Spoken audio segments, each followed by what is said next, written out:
It's me again. I want to tell you more about the Last Supper.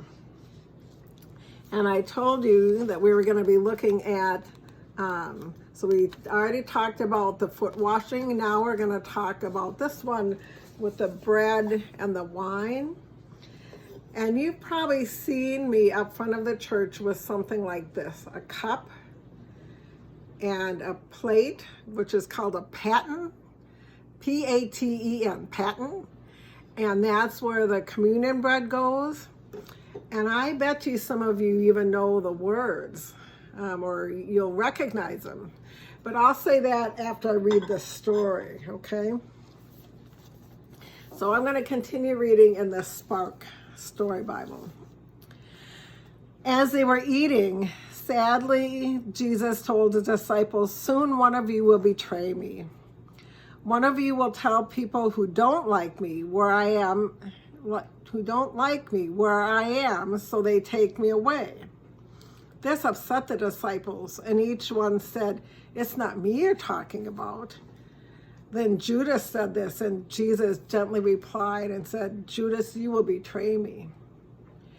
Then Jesus picked up a loaf of bread, and he blessed it and gave it to each of his friends, saying, "Take this bread and eat it. This is my body." Then Jesus picked up the cup of wine and gave it to each and said, "Drink this. This is my blood that given up for the sins of the people, so they may be forgiven." When the meal was over, Jesus and his disciples went to a place called the Mount of Olives. So, here they are, and they're having this special meal.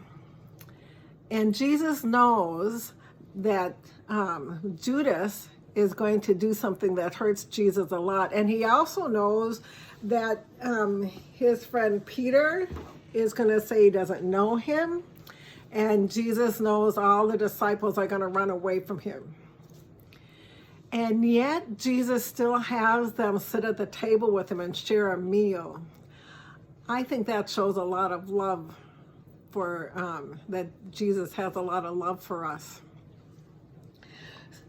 And so he takes the cup, and think if you've heard these words, Jesus took the cup, and when he had given thanks, he gave them to all to drink, saying, "This cup is the new covenant in my blood, shed for you and for all people for the forgiveness of sins.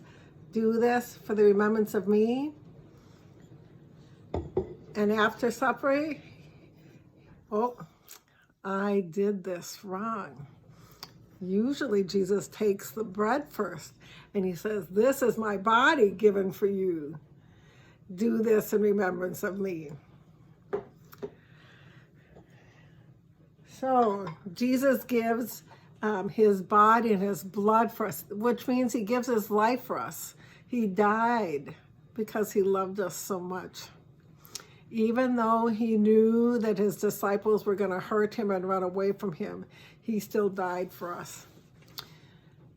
And we go through our lives and we do many bad things. Sometimes they're little naughty things, and sometimes they're really hurtful.